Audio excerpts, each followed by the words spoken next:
ვიყურებთ გადაცემას ფაზისის აკადემიის კვლევები. მე გახლავართ გია კვაშილოვა, ამ გადაცემის ავტორი და წამყვანი, ფაზისის აკადემიის პრეზიდენტი, მათემატიკის დოქტორი, ეკონომიკის დოქტორი. ძვირფასო ტელემაყურებლებო, ჩვენ წინა გადაცემაში ვისაუბრეთ მნიშვნელოვან საკითხზე, ეს იყო კრეტის სამეცნიერო ექსპედიციის შესახებ. კუნძული კრეტა, თქვენ მოგეხსენებათ, მდებარეობს ხმელთაშუა ზღვის აუზში, ყველაზე ერთგვარად დიდი კუნძულია. დაახლოებით სიგრძეში არის 260 კილომეტრი და ყველაზე უფრო ფართო დაახლოებით არის სიგანიში 60-65 კილომეტრი. აი ამ კუნძული ძალიან მნიშვნელოვანი არის უძველესი ცივილიზაციის შესწავლის მხრივ, იმიტომ რომ რადგანაც კუნძული იყო რიგ შემთხვევებში მას დამოუკიდებელი განვითარება ჰქონდა და მიაღწია ერთგვარ დიდ წარმატებას. დაახლოებით ეს დაიწყო ძველი წელთაღრიცხვით 3500 წლის წინ, ანუ დღეიდან 5500 წლის წინ, რადგანაც კუნძული კრეტა, როგორც ვთქვით, მდებარეობს ხმელთაშუა ზღვის აუზში, ის ძირითადად ცენტრალური ნაწილია. ადამიანებმა როცა უკვე დაიწყეს გადაადგილება არა სახმელეთო გზით, არამედ საზღვაო სისტემით, ეს ძალიან მარტივი არ იყო, ძალიან ძლიერად ეს დაკავშირებული იყო სანაოსნო სისტემასთან, ამის დახვეწასთან. ყოველ შემთხვევაში ჩანს, რომ ძველი წელთაღრიცხვის 2000 წელს, ანუ დღეიდან 4000 წლის წინ, კუნძული კრეტა ეკონომიკურად განვითარდა, სწორედ საზღვაო სავაჭრო ურთიერთობების გამო. ანუ თუ მოედინებოდა, ასე რომ ვთქვათ, საქონელი გადასატანად აღმოსავლეთიდან ნაწილობრივ დასავლეთის მიმართულებით, ან აღმოსავლეთიდან ეგვიპტის მიმართულებით, ჩრდილოეთიდან ეგვიპტის მიმართულებით, ყოველ შემთხვევაში ძირითადად მაინც ხდებოდა გაჩერება კუნძულ კრეტაზე. და ეს მნიშვნელოვნად განვითარებას იწვევდა, შემოდიოდა საქონელი, შესაბამისად ეს ეკონომიკური განვითარებას იწვევდა. მარტივად რომ ვთქვათ, საერთოდ კუნძული კრეტა შიგნით სასოფლო-სამეურნეო საქმიანობით არც ისე წარმატებული იყო, იმიტომ რომ რა თქმა უნდა ნაწილობრივ არის კუნძული კრეტა თაგორიანი ძირითადად და ნაწილობრივ არის დაბლობი. აი ამ დაბლობის ნაწილში სწორედ განვითარდა სოფლის მეურნეობა. მაგრამ სოფლის მეურნეობა ასე ძლიერად ცივილიზაციას ვერ აყალიბებდა კუნძულ კრეტაზე. ეს არ არის შუამდინარეთი, ჩვენ მასზე ვსაუბრობდით საირიგაციო სისტემის გამოგონების შედეგად შუამდინარეთში, დღევანდელი ერაყის სამხრეთ ნაწილში ეკონომიკური სიუხვე გაიზარდა, იმიტომ რომ ხორბლისა და ქერის მოსავალი შესაბამისად მიღებული იქნა საირიგაციო სისტემის გაკეთების შემდეგ. მაგრამ კუნძული კრეტა, როგორც ვთქვით, მთიანია და ეს წყლის სისტემა იქ აუცილებლობას არ წარმოადგენდა, ვერც არ არის ისეთი მდინარეები, რომ ასე სარწყავის სისტემა გაკეთებულიყო. მაგრამ რადგანაც მთაგორიანია, მთებზე თოვლიც იდება, ნაწილობრივ რაღაც ნაწილი პატარა მდინარეებიც არის, მაგრამ ასეთი გამოკვეთილა დიდი მდინარე, როგორც ტიგრი და ეფრატი, ნამდვილად კუნძულზე ვერ იქნება.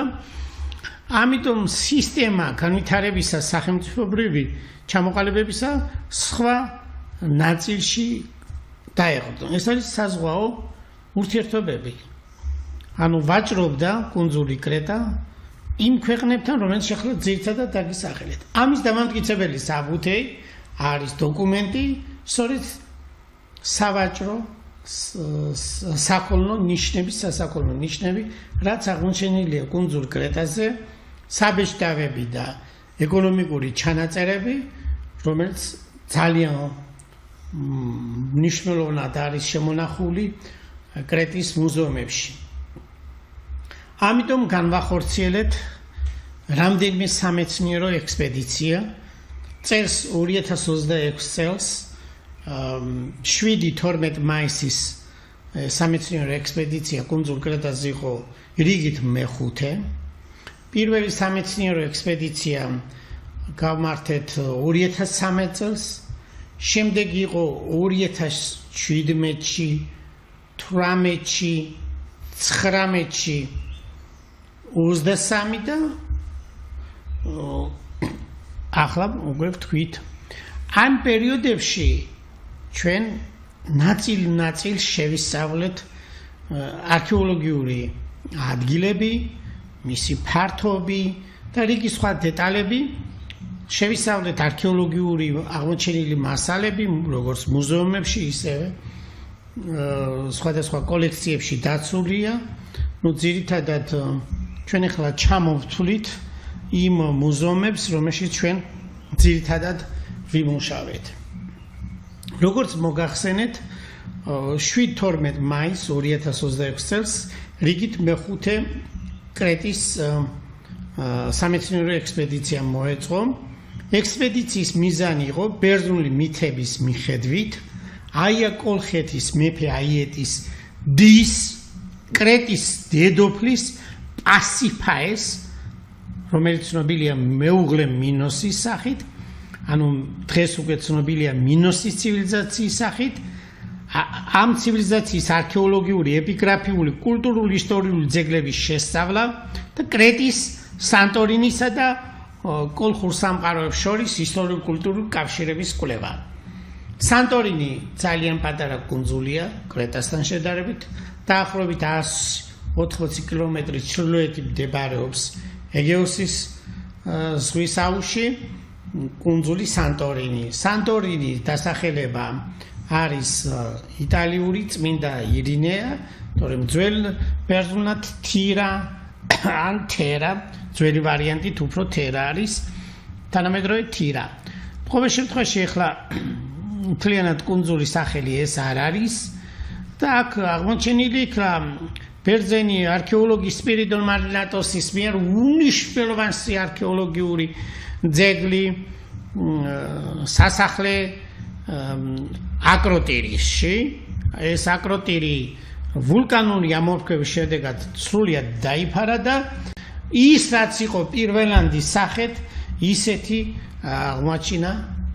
აღმოაჩინეს ეს სასახლე თავისი უნიკალური ფრესკებით, რომელიც ულამაზესია. 4000 წლის წინანდელი, დაახლოებით 4000 წინანდელი ფრესკები, არაჩვეულებრივი გაფორმებით და ძალიან მნიშვნელოვანია, რომ ამ ცივილიზაციაში არსებითი არის ყველა ფრესკა არის მოძრავი, დინამიური, ესე რომ ვთქვათ. ანუ გაყინული, ესე იგი ერთ ადგილას უძრავი სახით არ არის. ყოველ შემთხვევაში ბერძნულსა და პასიფაის ცივილიზაციის შორის განსხვავება სწორედ ეს არის, ის პასიფაის ცივილიზაციის კულტურის ნიმუშები ყველა ძირითადად არის მოძრავი, დინამიური სახით, ფიგურებიც, ფრესკებიც, ხოლო ბერძნულში უფრო ნაკლებად გეომეტრიული ორნამენტები ჭარბობს და ასევე შედარებით ჭარბობს უძრავი სახის ფორმები. ახლა ამას ჩვენ როგორც ხელოვნების ნიმუშის სახით აღარ განვიხილავთ, უფრო მეტად გიამბობთ რა არის პასიფაის ცივილიზაცია. როგორც თქვით, ბერძნული მითების მიხედვით და ეს წიგნები აუცილებლად სასაკითხია, თუ ვინმე ეს გამორჩა, ძალიან ბევრი მასალა არის ამ მხრივ დაწერილი, უზარმაზარი სამეცნიერო ლიტერატურა, ყოველ შემთხვევაში ლიტერატურული ნაწარმოებები იმდენია დაწერილი ძველი ბერძნული, შემდეგ ლათინური და ევროპული ნაწარმოებები, ახლა ამაზე ჩვენ არ შევშერდებით, ეს ჩვენ წინა გადაცემაში ვსაუბრობდით. მინდა გითხრათ, რომ აიეტი ეს არის ჰელიოსის, ანუ მზის ღმერთის შვილი, აიეტი აია კოლხეთისა და კორინთოს მეფე, კორინთო დღევანდელი საბერძნეთის პელოპონესის ჩრდილოეთ ნაწილია, დაახლოებით ათენთან ახლოს არის. ცოტა მოშორებით. ათენიდან სამხრეთ ნაწილში. კორინთოს სრუტე. თუ მონახავთ, აი შეგიძლიათ ნახოთ. ახლა ესე იგი ჰელიოს ყავს შვილები კრეტაზე, როდოსზე და ასევე სხვა კუნძულებზე, კოლხეთში. ესე იგი აიეტი არის კოლხეთის მმართველი, მეორე ძმა არის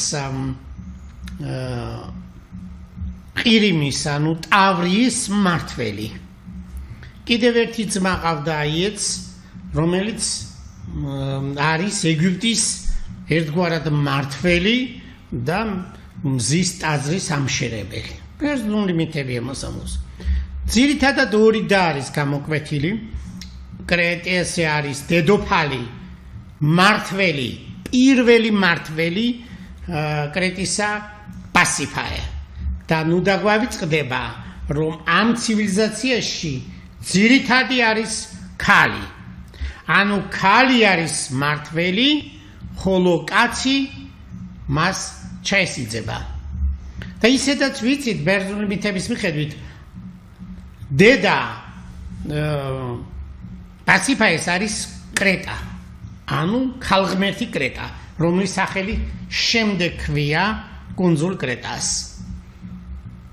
აი ესე იგი ადგილობრივი არის პასიფაე, ხოლო მისი მეუღლე ბინოსი, რომელიც ჩაესიძა, ის არ არის ადგილობრივი წარმოშობის, ну ყოველ შემთხვევაში სხვადასხვა შეხედულებები არის, მაგრამ ძირითადად ამ ცივილიზაციაში ქალი ღმერთია და ქალღმერთიდან გამომდინარე მმართველი პოლიტიკური ელიტის მთავარი მამოძრავებელი ძალა არის ქალი, ქალბატონი. ასე რომ პასიფაე არის მმართველი კუნძული კრეტისა. ჩვენ ქართულად შეგვიძლია ვთქვათ, ამ ხრივ მაგალითი გვაქვს თამარ მეფისა, ანუ ვამბობთ თამარ მეფეს, ანუ ქალზე ვამბობთ მეფეს, ანუ პასიფაე არის როგორც მეფე. მაგრამ ევროპული ენებისთვის ეს შეუძლებელია, ანუ ქალი ვერ იქნება მეფე, ენობრივი თვალსაზრისით დედოფალს არ მოთმავს. და აქედან გამომდინარე ევანს, რომელმაც აღმოაჩინა კუნძულ კრეტის არქეოლოგიური ადგილი კნოსოსი 1900 წელს, გაუჭირდა ტერმინი, როგორ უნდა დაერქვია ამ ცივილიზაციისთვის, რომელიც ეს არც ბერძნული იყო და არც რომაული თავისთავად და არც სხვა კულტურის წარმოშობა ჰქონდა. ამიტომ მან ინგლისური ენიდან გამომდინარე ვერ დაარქვა ქალის სახელი. ქალის ცივილიზაცია, ანუ პასიფაეს ცივილიზაცია უნდა დაერქვია, მაგრამ კულტურა ინგლისური მამამრობიცი არის, ანუ ინგლისურ ენაში და ჩვენთანაც ახლა თანამედროვეობაშიც მამაკაცის გვარზე იწერება ქალი. აი მამაკაცი არის ინდოევროპული ცივილიზაციის უმთავრესი, ხოლო ჩვენ წინაპრებში ძირითადად იყო ქალის როლი და ქალია ჩვენთან ამ შემთხვევაში მნიშვნელოვანი ფიგურა. აქ სწორედ აი თამარ მეფე, აი ეს პრობლემა არ არის რომ ქალს მეფე უწოდოთ ქართულ ენაში, მაგრამ როგორც ვთქვით ინგლისურში ეს არ შეიძლება, იმიტომ რომ ენობრივი სისტემა არ გვაძლევს ამის საშუალებას. ამიტომ მინოსმა დაუშვა, უკაცრავად ევანსმა დაუშვა, რომ ამ ცივილიზაციას უწოდა მინოსური ცივილიზაცია, რადგანაც მან არ იცოდა ის წარწერები, რომლებიც იპოვა რა ენაზე იყო შესრულებული. ამიტომ ჩვენ ძალიან დიდი მუშაობა გვიწევს განსაკუთრებით ამ შემთხვევაში მე, რომ რამენაირად ამ სახელწოდებას პარალელური გაგებაც უნდა კონდეს, ამიტომ ჩვენ შემოგვაქვს არა მინოსური ცივილიზაცია, რა თქმა უნდა ამ ტერმინს ვტოვებ, მაგრამ პარალელურად ვიძლევით პასიფაეს ცივილიზაციას. ანუ კუნძული კრეტის მართველი მეფე იყო პასიფაე. საერთოდ მე არ ვიცი და არც ბერძნულ ლიტერატურაც არ ამბობს იმას, რომ რა სახელი ქვია. ამ შემთხვევაში პასიფაე მიაჩნიათ ბევრ მეცნიერს ბერძნული ეტიმოლოგიისა, თარგმნიან რომ ყოვლად მანათობელს ნიშნავს პასიფაე, თუმცა შესაძლებელია პასიფაე ფაციფა ან დაუშვათ სხვა ეტიმოლოგიაც ჰქონდეს, ან მიახლოებული ასეთი წარმოთქმაც იყოს, მაგრამ ამაზე მსჯელობა არ აქვს. ეხლა ჩვენ ეს არ არის ჩვენი კვლევის საგანი, ეს არ არის მნიშვნელოვანი. ესე იგი კრეტის, რომელსაც ძველ აღთქმაში ყოველ შემთხვევაში ქართ ერთი წაკითხვით, იმიტომ რომ თანხმოვნურ ტექსტი არის, თანხმოვნურ ნიშნებით არის დაწერილი ძველი აღთქმა, ქრთო წერია, კრტო, ანუ იკითხება ერთ ვარიანტში, ერთი დიალექტში ქართ, მეორე შემთხვევაში ქერეთ. ანუ ჩვენ ზუსტად ვიცით კუნძული კრეტის დასახელება. ამ შემთხვევაში წარმოვიდგინოთ როგორც ქართი. ანუ ქართის ეტიმოლოგია ძალიან ახლოს არის ქართლის გაგებასთან. ეხლა ამის ეტიმოლოგია ასე თუ ისე ცნობილია და ახლა ამას არ გავაგრძელებთ, იმიტომ რომ ერთგვარად ქალაქს, გოროდს და ამასთან არის დაკავშირებული. ეხლა აი ეს საკითხი ჩვენ ღრმად არ განვიხილოთ, იმიტომ რომ ეს ბევრჯერ გვითქვამს და აღვიქწერია. ესე იგი კუნძული კრეტის მართველი მეფე იყო პასიფაე და მას თვითონ თავისი გადაწყვეტილებით და რა თქმა უნდა იქ თუ დარბაზი იყო, მასთან მრჩეველთა გუნდი, უნდა გადაეწყვიტა ვინ ყოლოდა ქმარი.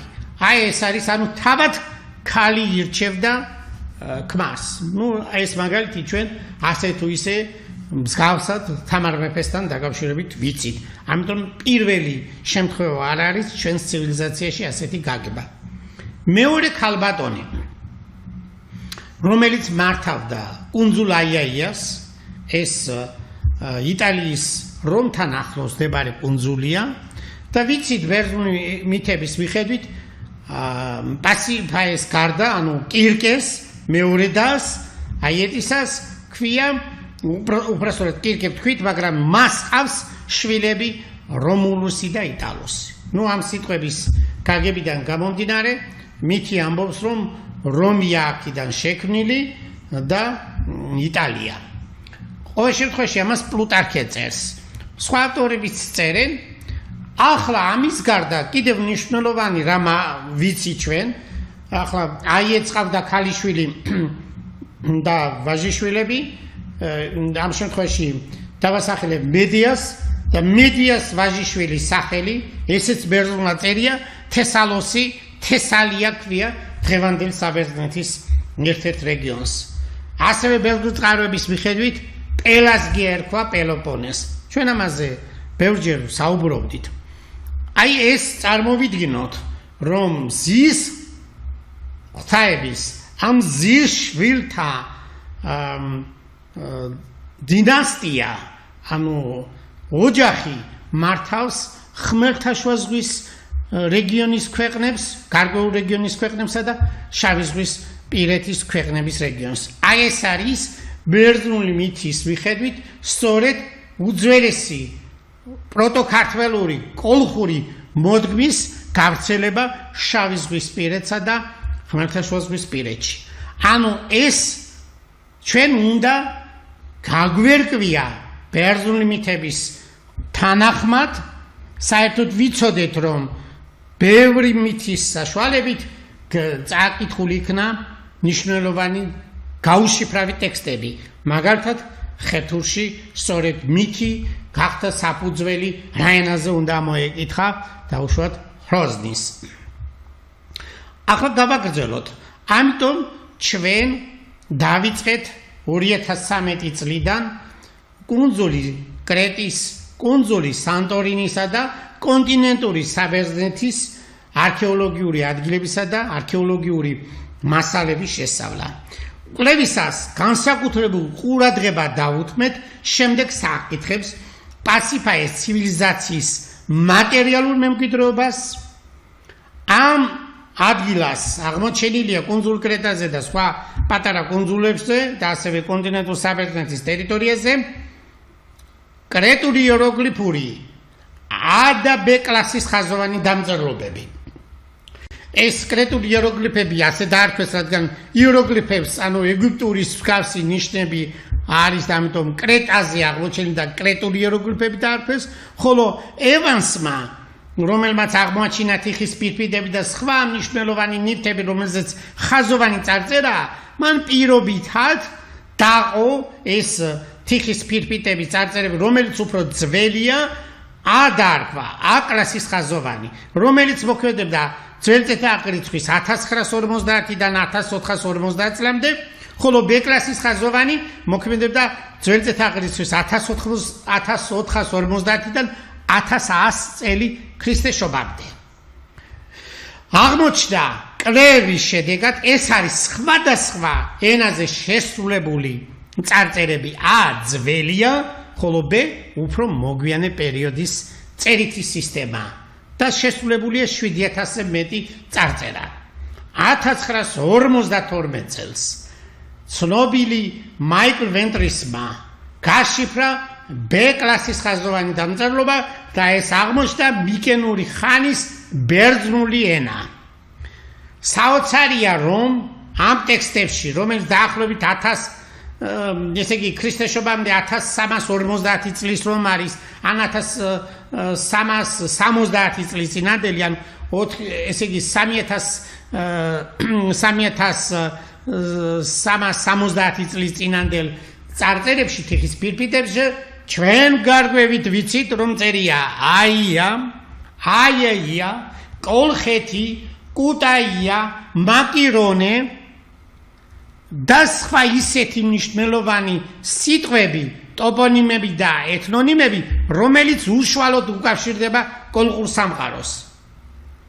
აქ ამ ტექსტებში ასევე ფიქსირდება არგონავტების მიჩი მონაწილე პიროვნებების სახელები. ნამდვილად ეს არგონავტების პიროვნებები არ არის თიხის პირფიტას, მაგრამ ის სახელები, რომელიც არგონავტების მითიდან ვიცით, თიხის პირფიტებზე წერია იასონი, აკროსტორი და ასე შემდეგ, ბევრი, დევკალიონი და ასე შემდეგ, რომელიც ძალიან დიდი სია და εμას ჩვენ ცალკე ვაქვეყნებდით ნაშრომის სახით და გამოქვეყნებულია ეს მასალა. ფაქტობრივად რა ხდება B კლასის ხაზოვანი დამწერლობის მიხედვით, რომ რეალურად იკვეთება ის მოსაზრება, რომ არგონავტების მითი კი არ არის გადატანით რაღაცა მოგონილი ამბავი, არამედ ეს რაღაც რეალობას ასახავს. ამიტომ მაშინ გამოვიდა მოსაზრებით მრავალი მეცნიერი, რომ ეს არგონავტების მითი რეალობასთან არის დაკავშირებული და რა თქმა უნდა, მაიკლ ვენტრისი გარდაიცვალა, მოულოდნელად მოხდა ავტოავარიაში და მას ამ საკითხის გაგრძელება ასეთი დიდი მასშტაბით არ ქონია, მაგრამ ჯონ ჩედვიგი მისი თანამონაწილე, ესე იგი, როგორ გითხრათ, ჯონ ჩედვიგი არ იყო თლად დეშიფრატორი დასაწყისში მიკენურ ხანის B კლასის ხაზოვანი დამწერლობისა, მაგრამ ის ჩაერთო მაიკლ ვენტრისთან თანამშრომლობდა და მე მაიკლ ვენტრისის საქმე ჯონ ჩედვიგმა გააგრძელა და გამოაქვეყნა 1956 წელს მთელი ეს დოკუმენტები თიხის პირფიტების წარწერების, გამოქვეყნა მე შემდეგ 63 წელს 1963 წელს და წელს 2000 უგვაცრავად 2 წლის წინ 2024 წელს მთლიანად გადახარისხდა ეს დოკუმენტები და ახალიც დაემატა და გამოაქვეყნეს, ყოველ შემთხვევაში ჯონ ჩედვიგი 1999 წელს გარდაიცვალა, მაგრამ იმ ტრადიციას აგრძელებს კემბრიჯის უნივერსიტეტი, განსაკუთრებით ეს არის ქრისტეს კოლეჯი, სხვა კოლეჯებიც არის ამ საქმეში ჩართული, ყოველ შემთხვევაში ეს საკითხი მიკენური ხანის ბერძნული ტექსტების შესწავლა სოფლიო მასშტაბით დიდი ხანია უკვე მიმდინარეობს და ამ მეცნიერებას ქვია მიკენოლოგია და ეს გაერთიანებულია კლასიკური ფილოლოგიის მიმართულებაში. და ჩვენთან საქართველოში ამ ხრივ კლასიკური ფილოლოგია მაღალ დონეზე დგას დღესაც დაიწყო სიმონ ყაუჩიშვილის, თინათი ყაუჩიშვილის, აკაკი ურუშაძის, პანტელეონ ბერაძე და სხვა მრავალი და ახლანდელ ბოლო პერიოდებში საკმაოდ მაღალი დონის იყო აკადემიკოსი რისმა გორდეზიანის სკოლა და ეს დიდი სკოლა არის დღეს მისი მოწაფეები ბევრს ამუშავებენ რიგ საკითხებს. აი ეს საკითხია ასე თუ ისე ცნობილია რომ კოლხეთის მითთან არის დაკავშირებული არგონავტების მითთან ბეკლასის ხაზოვანის ის მასალა, რაზეც ჩვენ ახლა გესაუბრებოდით, აია კოლხეთი, მედეოსიც, ანუ მედიას ვაჟიშვილის სახელიც არის. რა თქმა უნდა, რიგ ტექსტებში ეს აიეტიც არის დაფიქსირებული ბეკლასის ხაზოვანში, მაგრამ კონტექსტის გარეშე პატარა თიხის პირფიტა, რომლის ნაწილი აკლია და არ ვიცით. ნუ ყოველ შემთხვევაში სახელი რომ აიეტი ნამდვილად არის, თიხის პირფიტაზე ხდება. კოლხეთის გაიგივება ხდება კოლხი ქვია ადამიანს, რომელიც ამზადებს ყოველ შემთხვევაში ეტლის ბორბლებს და ახლა ამაში თლად არ გავაგრძელოთ საუბარი. ნუ ძირითადად ვიცით, რომ ეს ფიქსირდება. დაახლოებით ეს დათარიღებულია 3350 წელი, თლიანად რომ გარდავთვალოთ, ანუ დღეიდან 3350 წელი, ანუ ქრისტესშობამდე 1350 წლის წინ. ამიტომ აკადემიკოსი თამას გამყრელიძე გამოვიდა ინიციატივით 1999 წელს და ამ ინიციატივას ხარი დაუჭირა ედუარდ შევარდნაძემ, ქართული სახელმწიფოებრიობა, ქართველი სახელმწიფოებრიობა ამ ტექსტების მიხედვით განისაზღვროს 3000 წლით. და ეს ამიტომ გვაქვს 3000 წლოვანი ქართველი სახელმწიფოებრიობის გაგება, რომელიც ზოგადად შეიძლება ყველამ არ ვიცით. ახლა გავაგრძელოთ შემდეგი საუბარი. ჩვენ საუბრობდით A-კლასის ხაზოვან დამწერლობა, რომელიც უფრო ადრეულია და მოქმედებდა 1950-დან 1450 წელი ქრისტესშობამდე, ანუ დაახლოებით 4000 წლის წინანდელი თიხის პირფიტებზე, მსგავსი ნიშნები, რომელიც ასე წარმოვიდგინოთ, დაუშვათ ლათინური გახდა ყველა ევროპული ენებისთვის ანბანის საფუძველი, გერმანულის, ინგლისურის, ფრანგულის და ასე შემდეგ. აი ასეთი იყო, ანუ ბერძნები 1450 წელს ძველი წელთაღრიცხვის ქრისტესშობამდე დაახლოებით ამ პერიოდში ვულკანი ამოირქვა და ბერძნები დასუსტებულ ცივილიზაციას ვულკანური ამორქვევა მოხდა კუნძულ სანტორინზე და მთლიანად დაინგრა მთელი მინოსური, ანუ პასიფაეს ცივილიზაცია.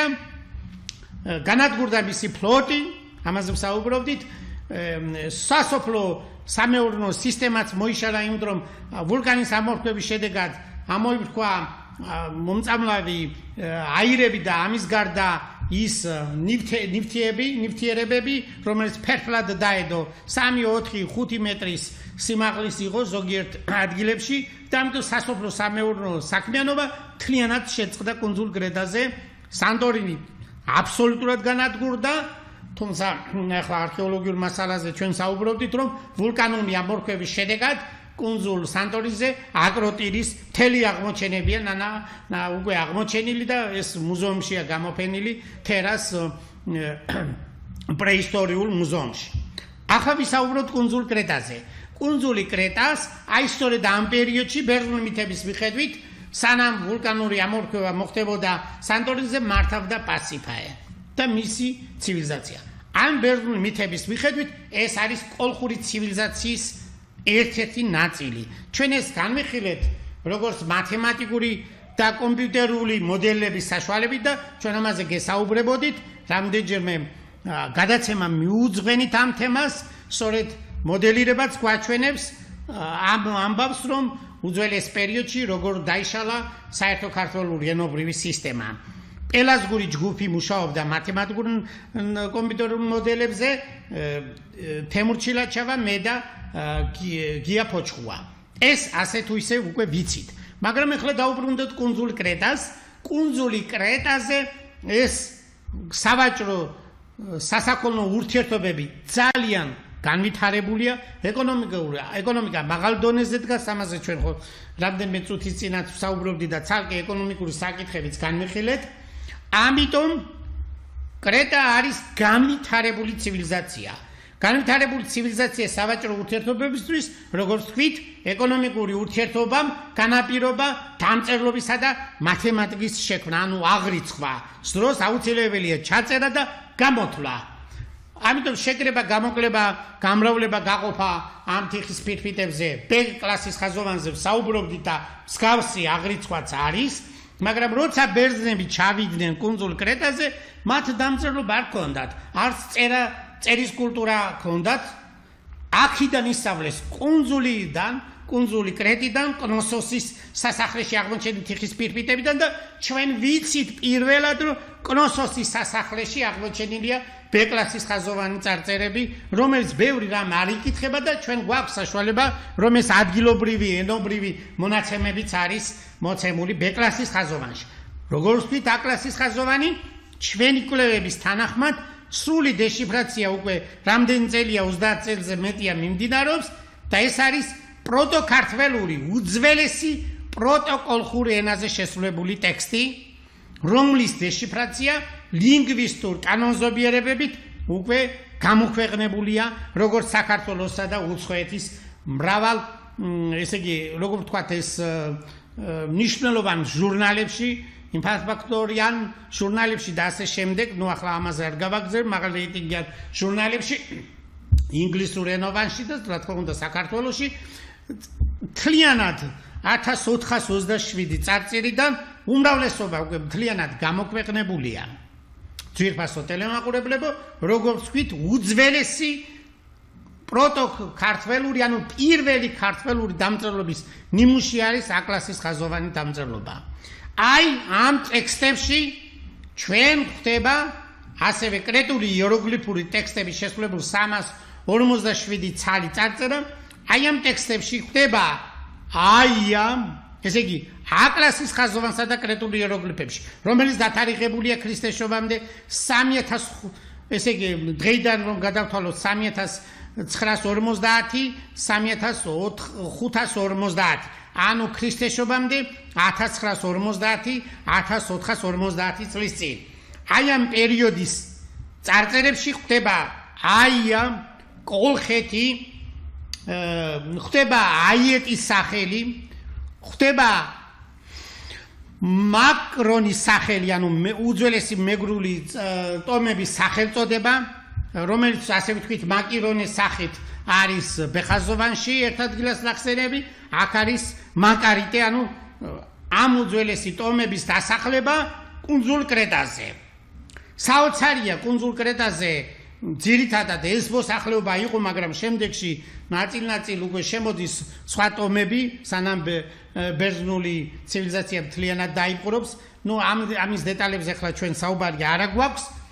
ყოველ შემთხვევაში კნოსოსის სასახლეში გაათხრილი თიხის ფირფიტებით ვიცით, რომ არის კნოსოში აღმოჩენილი თიხის ფირფიტაზე დაფიქსირებული კოლხეთი, მაკარიტე, კუტაია, ანუ ქუთაიას უძველესი სახელი, პარალელურად როგორც საქართველოში არის, ისევე კრეტაზე ხდება. ლასითი, ანუ ჩვენ შეგვიძლია გავაიგივოთ დაახლოებით ლინგვისტური ინტერპრეტაციით ლაზეთთან. აღმოსავლეთ კრეტას დღემდე ლასითის რეგიონი ქვია.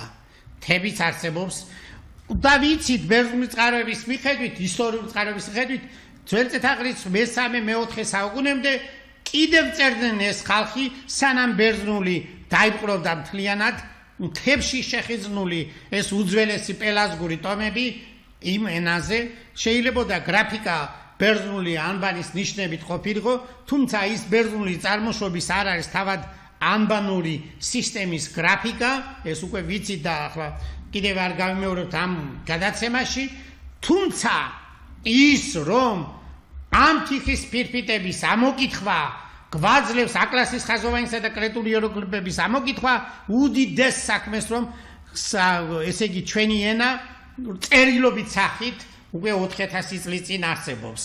ეს მარტივად ასაქმელი არ არის და ძალიან გასაზრებელია, იმიტომ რომ ასეთი წარწერები ამ ასაკისა თიძე ჩამოსათვლელია. ეგვიპტე, შუმერი, ხეთები, და შეიძლება ვთქვათ ელამები და ხარაბას კულტურისა რომელიც ჯერ არ არის წაკითხული. აი ამ ჭრილში, ამ ხაზში აყენებს ქართულ კულტურას, უძველეს მის ისტორიას. აქედან გამომდინარე მარტივად რომ ვთქვათ, რადგანაც განსაზღვრა თამაზ გამყრელიძემ B-კლასის ხაზოვან წარწერებში მოცემული აია, კოლხეთი, კუტაია და ასე შემდეგ სხვა ტოპონიმების და ეთნონიმების დასახელების მიხედვით ქართული სახელმწიფოებრობა 3000, ჩვენც შემოვდივართ იგივე წინადადებით, უკვე ამაზე 15 წელია გავიძახით და შესაბამისად ვერ გავაგებინეთ იმ კატეგორიას, რომ ეს აუცილებელია ამის გააზრება, მარტო ეს ისტორია არ არის, ეს ძალიან წინ დახედული მოქმედება პოლიტიკურადაც კიდევ. გამოვდივართ, რომ A-კლასის ხაზოვან წარწერებში მოცემული მასალების მიხედვით, აია, კოლხეთი, აიეტი და ასე შემდეგ ის მნიშვნელოვანი სახელწოდებები, რომელიც საქართველოს კოლხეთის უძველეს ტერიტორიასთან არის დაკავშირებული, იგივე ხდება, როგორც ენობრივად ეს არის ტექსტი, პროტოქართველური, პირველი ქართველური ტექსტი და ასევე გვაქვს ტოპონიმები. აქედან გამომდინარე, ჩვენ ვჯელობთ ლინგვისტური თვალსაზრისით, რომ არის ქართული სახელმწიფოებრიობა, ქართული ქართველური სახელმწიფოებრიობა 4000 წლის. აი ასეთი მოცემულობით განსაზღვრავთ ამ სახელმწიფოებრიობას. ზოგ შეიძლება ეს ვერ აღექვა, მაგრამ ვინც მასალებში ღრმად ჩაიხედავს, ამის დასკვნის საშუალებას იძლევა ეს კვლევები. ძვირფასო ტელემაყურებლებო, ჩვენ ქართველებს ძალიან დიდი პასუხისმგებლობა გვაქვს აქედან გამომდინარე. ძალიან დიდი პასუხისმგებლობა ჩვენი წარსულის შესახებ. მარტო წარსულით რა თქმა უნდა არ უნდა ვიცხოვროთ, მაგრამ წარსულის დავიწყებამ, ისტორიის დავიწყებამ ჩვენ ბევრი პრობლემა შეგვიქმნა დამოუკიდებლობის გააზრებაში. ახლა, ამ საკითხებს თქვენ უფრო კარგად გაშლით, იმიტომ რომ ჩვენ ეთერი ამის საშუალებას არ გვაძლევს, რომ დეტალურად ყველაფერზე ვისაუბროთ, მაგრამ განსაზღვროთ იმისა, რომ ჩვენი პრიორიტეტი რა არის მეტად. ახლა რა ჭირდება საქართველოს. ჩვენ გამოვდივართ ასევე წინადადებით რამდენიმე ადამიანთან ერთად, რადგანაც კუნძულ კრეტაზე ცნობილია უკვე ჰერაკლიონში, ანუ დღევანდელი წაკითხვით ირაკლიონში, ანუ ამ ქალაქს დღევანდელი ბერძნული წაიკითხება ეს ამ ქალაქის დასახელება ირაკლიონის სახით, ისე ძველ ბერძნულად ჰერაკლიონით იკითხება. ირაკლიონში არის ქუჩები, ეს არის პასიფაეს ქუჩა და მისი ქალიშვილი არიადნე. არიადნე ისეთივე ქალიშვილია, როგორც აიეტისთვის მედია. ეს ორი არიადნე და მედია ძალიან ცნობილი ფიგურებია. მედია ვიცით, მაგრამ არიადნე ბევრმა შეიძლება არ იცის. მოკლედ ბერძნულ მითებში ეს ძალიან კარგად არის წარმოდგენილი. თუმცა მას ჭირდება ანალიზი და გააზრება. რა თქმა უნდა, მითს ჭირდება შემდეგი წერილობით ძეგლებში მასალის პოვნა. აი რაც ახლა ჩვენ ვიპოვეთ და დეშიფრაცია მოვახდინეთ A-კლასის ხაზოვანი დამწერლობისა, სწორედ რეალობას გვაძლევს. ანუ მითს ეს წარწერები, თიხის ფირფიტების და სხვა ნივთებზე მოცემული წარწერები A-კლასის ხაზოვანი დამწერლობით შესრულებული, მითს ესე იგი მითოსურ საბურველს აცლის და ის გვაძლევს რეალურ სახეს ჩვენი ისტორიისა, ჩვენი უძველესი ხალხის, ქართველების უძველესი წინაპრების, კოლხების ისტორიას. აი ეს არის რეალობა, რომელსაც ჩვენ ვერ გავექცევით, გვინდა არ გვინდა. თქვენ ახლა რომ ჩახვიდეთ უბრალოდ კუნძულ კრეტაზე და მიხვიდეთ რომელიღაცა სოფელში და კითხოთ, თქვენ ჩაატარეთ ეს ექსპერიმენტი ძირითადად კითხვაზე, პასუხზე, აი ესეთ შეკითხვაზე, ვინ ხარ თქვენ წარმოშობით. ძირითადად უმრავლესობა თქვენ პასუხს მოგცემთ, რომ მე არ ვარ ბერძნული წარმოშობის. ეს იქნება თქვენთვის გაგვირვება. მაგრამ რომ ჩაეკითხებით კიდევ, დავუშვათ ვინ ხარ წარმოშობით, თუ არა ხარ ბერძენი, არ ვიცით გეტყვიან, თუ იქ მიეხმარები გლეხს, ან კიდევ განათლებულ საზოგადოებამ უკეთესად იცის, ჩემი წარმოშობა არისო პელაზგურიო. აი ეს არის ადგილობრივი მოსახლეობის მოსახლეობა 4000 წლის წინ არა 100 წლის წინ 150 წლის წინ საქართველოს აგერ თურქეთის ტერიტორიაზე დაკარგა თავისი თვითყოფადობა და აგერ რუსეთის მხარეს სოჭიშიც იგივე მოხდა 4000 წლის გადარჩენილი ცივილიზაციის შესახები ეროვნული გაგება მარტივი არ არის და ვერ საღიქონ მაგრამ წერილობითი ძეგლები რადგანაც ბერძნულში ეს მასალა გვაქვს რეკონსტრუქცია ჩვენი ისტორიისა მარტივად უკვე ასე თუ ისე შესაძლებელია რადგანაც წერილობითი ძეგლები აკლასის ხაზოვანი დაკრეტული იეროგლიფებით შესრულებული მასალების მიხედვით ვიცით მითებიდან ვიცით ბერძნული ლიტერატურიდან ვიცით და საკმაოდ ბევრია დაწერილი პლატონის არისტოტელეს სოკრატეს მონაცემები არა მაგრამ მეტყოლებიდან ვიცით პლუტარქე აპოლონის როდოსელი ჰომეროსი და რიგი ბერძნული კულტურის მქონე ადამიანები ბერძნულ ტექსტით ძველ ბერძნულად წერდნენ ამ მასალებს აქედან უნდა გამოვიტანოთ დასკვნა იმისა რომ საქართველოს უნდა ყავდეს ამ ხრივ თავისი უნდა ქონდეს თავისი ხედვა თავისი სწორი ესე იგი მიმართული პრიორიტეტი არა გადამეტებული დღეს მართალი რომ თქვა მართალიც კიდევ დღეს დაუჯერებელია იმიტომ რომ იმდენი ტყუილი ითქმება ჩვენს გარშემო ვერავინ ვერ გაიგებს ამას თუ პროფესიონალურად არ მიუდგებენ პროფესიონალსაც უჭირს ბევრი რიგი საკითხის აღქმა იმიტომ რომ აქ ბევრი რაღაცებიც მუშაობს შური იმან გააკეთა მე არ გავაკეთე და როგორც პროფესიონალურ თვალსაზრისით მაინც თავის თავს არ უმხელს ამ წარმატებულ მიღწევებს საქართველოს სახელმწიფობრიობის განსაზღვრა 4000 წლის ეს რეალობა და ნამდვილია და რატომ გჭირდება ჩვენ ეს როცა საქართველოს ეს განსაზღვრა სწორად ექნება და ჩვენ ძირითადად ახლა ვიცით რომ ხორბლისა და ვაზის კულტურის თვალსაზრისით საქართველოს ერთ-ერთი სამშობლოა ამას რა თქმა უნდა ეკონომიკური ურთიერთობები როგორც ეკონომისტი მოყვება და მრავალი სხვა წარმატებაც ტურისტული გაგებით ამასაც იგივე დიდი ფინანსების მოტანა შეუძლია და შეუძლია ფინანსური მხარდაჭერის შედეგად ეკონომიკური გამტკიცების შედეგად სახელმწიფო როგორც რეალური მტკიცედ დადგება და რომ გავიძახით ჩვენ ვართ პირველი ევროპელები საიდან ვიცით აი რომ შეეკითხო ბევრმა შეიძლება ეს არ იცის აი აქედან იწყება სათავე ვინ იცის სიტყვა ევროპა სპეციალისტების გარდა ეს იყო ქალღმერთის სემიტური წარმოშობის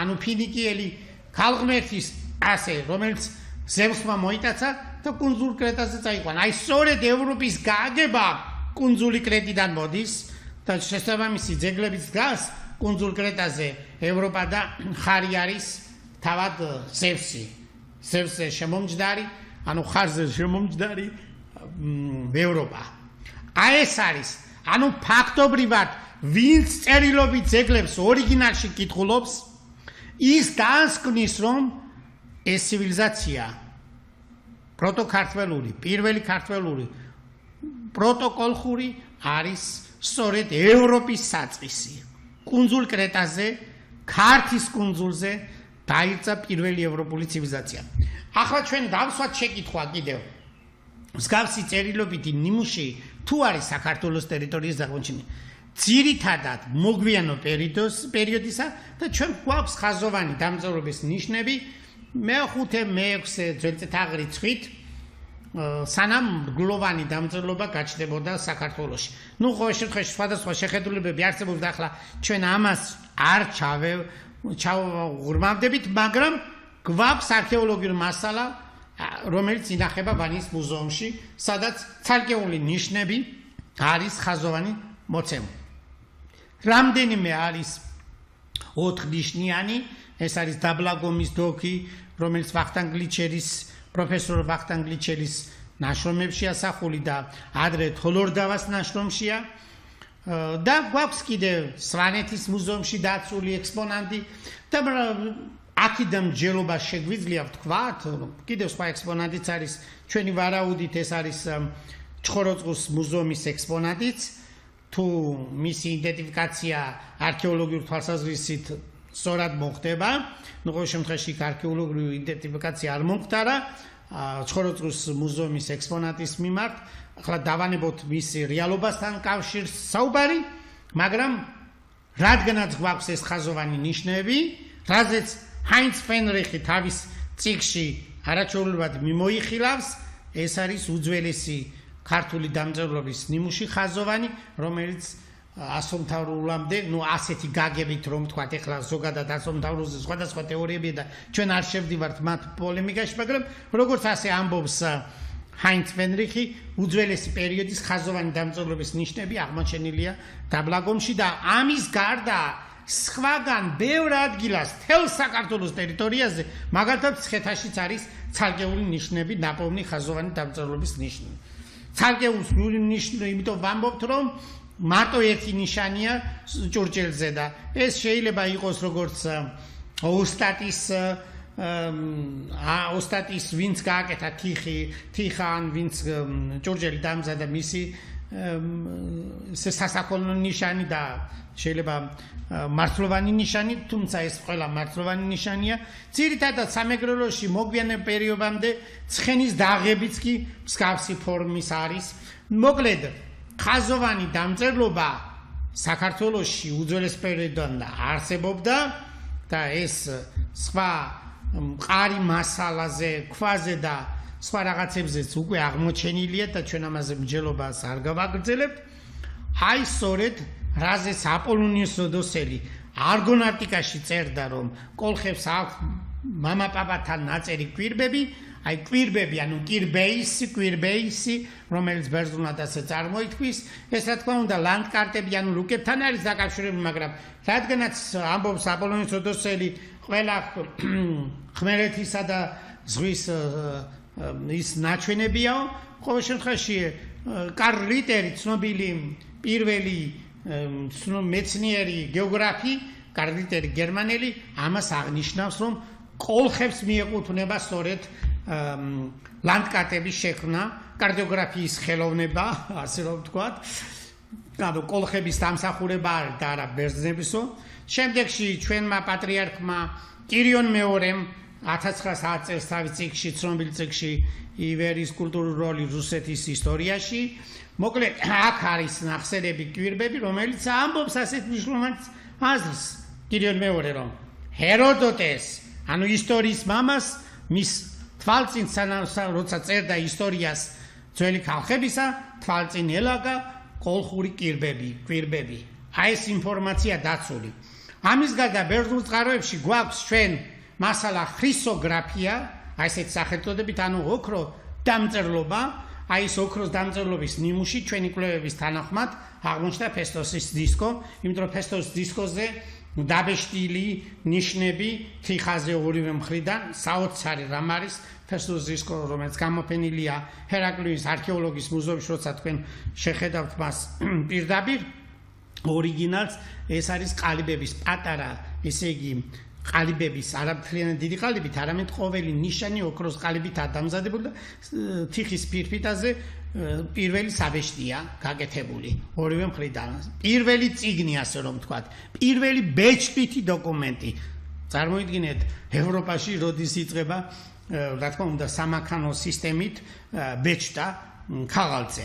მაგრამ ეს არის თიხაზე ბეჭდის პირველი ნიმუში და მე ვფიქრობ, რომ და ასე ბევრი მეცნიერი ფიქრობს, რომ მსგავსი რამ ჯერჯერობით სხვა ცივილიზაციაში არ არის დაფიქსირებული. რა თქმა უნდა, ბეჭდვითი დოკუმენტები არსებობს შუამდინარეთში, მაგრამ ორივე მხრიდან დაბეჭდილი ტექსტი მსგავსი მე მაგალითად არ ვიცი და ასევე სხვა სპეციალისტებმაც არ იციან. მოკლედ, შევაჯამოთ ახლა ეს ჩვენ. პროტოქართველური ცივილიზაციის შესწავლა ხდება ინტერდისციპლინარულად, როგორც ლინგვისტიკა, ისტორია, მითები, მათემატიკური და კომპიუტერული მოდელირება და ეკონომიკური ურთიერთობების შესწავლა გვაძლევს საერთო მნიშვნელოვან საინტერესო დასკვნას, რაზეც ჩვენ საუბრობდით, ქართული სახელმწიფოებრიობა 4000 წლით უნდა განისაზღვროს. ეს არის საფუძველი იმისა, რომ ჩვენ სხვანაირად უნდა დავიწყოთ ფიქრი ჩვენი ქვეყნის გადარჩენისა, ჩვენი ქვეყნის წარმატებისა და ეს რეალურად ჩვენ ძალიან დიდ ფუნქციას გვაძლევს და ასევე ძალიან სიფრთხილით, ძალიან სკრუპულოზური შრომა, ძალიან მნიშვნელოვანი მხარდაჭერაცაა საჭირო და ჩვენ გამოვდივართ რამდენიმე მეცნიერისთან ერთად სხვა საზოგადოებაც ცივილიზაციათა ვაჯერედინი და ასევე საპატიო თბილისელების ნაწილი და აქ შემთხვევაში ჩვენ შეგვიძლია დავასახელოთ შემდეგი ადამიანები ბაკურ კიღურაძე, რომელიც არის საპატიო თბილისელი, ქალბატონი ნინო ჭუმბურიძე, ქალბატონი ქეთევან ტომარაძე, ქალბატონი მაყვალა ბერიანიძე და მე თავისთავად ჩვენ გამოვდივართ საერთო წინადადებით, რომ თბილისში, ქუთაისში, ესე იგი, რომ ვთქვათ, ფოთშიც და ძირითადად მნიშვნელოვანია ფოთი, უნდა დაერქვას სახელები ჰელიოსის ქუჩა მოედანი დასახლება და იქვე სხივებით გამოსული სისტემა იყოს, დასახლება ქუჩა თუ რა მნიშვნელობა აქვს, ანუ მოედანი, აიეტი, პასიფაე, კირკე, მედია, არიადნე და ასე შემდეგ. კიდევ სხვა სახელებიც არის მნიშვნელოვანი, რომელიც ჩვენ ცივილიზაციასთან არის დაკავშირებული.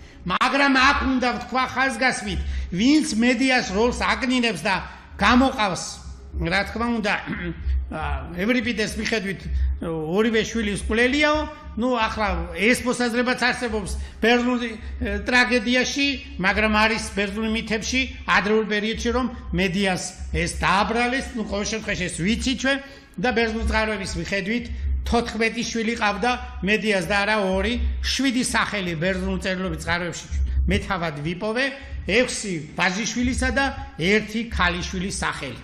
მედია აი ესეთი განვითარების უმაღლეს დონეზე მეცნიერების ერთგვარი ამყვავებელი, რომ ვთქვათ, ძველი გაგებით, მედიცინის და ასე შემდეგ, მანიცის, ნავთი და ამაზე წერენ მთელი ბერძნულ წყაროები და სხვა რიგი ფაქტორები და ბერძნებისთვის მედიას ესეთი დიდი გონება, מחვილობა, წარმატება გაუგებარი იყო, იმიტომ რომ მისი ცივილიზაცია ჩამორჩებოდა და სხვადასხვა რამ დააბრალეს მას, ყოველ შემთხვევაში ეს ირკვევა, ის არ იყო ჯადოქარი, არამედ ის იყო ნამდვილად განვითარებული ცივილიზაციის წარმომადგენელი, იმიტომ რომ ბერძნებს ერთ ადგილას გაუკვირდათ, რომ მედიამ ხელში აიღო ესე იგი ნივთები და მან ნავთი გადაასხაო, ცნობილია ეს და მოეკიდა ცეცხლი და ნავთი არ იცის ადამიანებმა და ამ შემთხვევაში ცეცხლი მოეკიდა ჯადოქრობა მიიჩნიეს. ძვირფასო ტელემაყურებლებო, ძალიან დიდი მნიშვნელობა აქვს გამოყენებით მათემატიკას აი ამ საკითხების განალიზებაში. მაგალითად, დღესაც კი აუცილებელია ისტორიოგრაფიაში და ლინგვისტიკაში თავისთავად მათემატიკა მუშაობს გამოყენებითი, მაგრამ ისტორიკოსები, რომლებიც არ ითვალისწინებენ ასტრონომიულ ფაქტებს, ასტრონომიულ კვლევებს, ანუ მათემატიკურ გამოტვლებს, ცნობილება გვაქვს 7 წლით ან მეტი კიდევ და წელს ჩვენ აღნიშნავთ 1700 წელს ოფიციალურად ქართული სახელმწიფო რომ გამოცხადდა ქრისტიანობა და ცნობილებით არამედ 2026 წელს არ უნდა ახალ წელს არ უნდა არამედ 7 წლის წინ ესე იგი 3019 წელს ხდება მზის დაბნელება საქართველოს ტერიტორიაზე. თუ დაუჯერებთ ქართლის ცხოვრებას, მზის დაბნელება მოხდა გაქრისტიანების დროს, მირიანის დროს. აი ეს თომილება მე ბევრჯერ მაქვს ნათქვამი და ასტრონომიულად უკვე ჩვენ რამდენჯერმე აგვიხსნეს. მაგალითად მე თავად უნივერსიტეტში როცა ვსწავლობდი 93 წელს 94-ში ასტრონომიას, მაშინაც აგვიკითხა მეცნიერებმა, ასტრონომებმა. ეს გითხრა, მაგრამ აბა ვის ესმის ნამდვილი მეცნიერების გაგება? აი ეს პარადოქსი გვაქვს ჩვენ. მე კიდევ უფრო მეც ვამბობ, არა პატრიოტული გაგებით, არამედ რეალური მათემატიკური მეთოდების გამოყენებით. არა 319 შეიძლება უფრო ადრე იყოს. აი ჩვენს გვერდით მეზობელს უფრო კარგად აქვს ეს დაანგარიშებული. და მათ 301 წელი 314 წლებში ზოგი ჯელობს, რომ 301-დან 314 წლებში გაქრისტიანდა. ზოგიერთი დაასვამს, როგორ შეიძლებოდა ეს რომის ოფიციალური გამოცხადებამდე ყოფილიყო 325 წლამდე.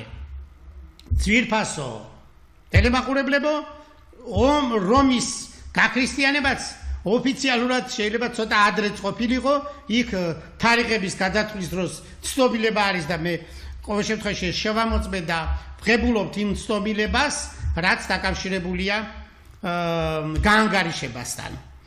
დღეს ძვირფასო ტელემაყურებლებო, აი სწორედ რომ არ ვიყენებთ მათემატიკას, აი ეს ქართული ქრისტიანობის სახელმწიფოებრივი გამოცხადება 1700 წელი 319, ანუ 7 წლის წინ მოხდა.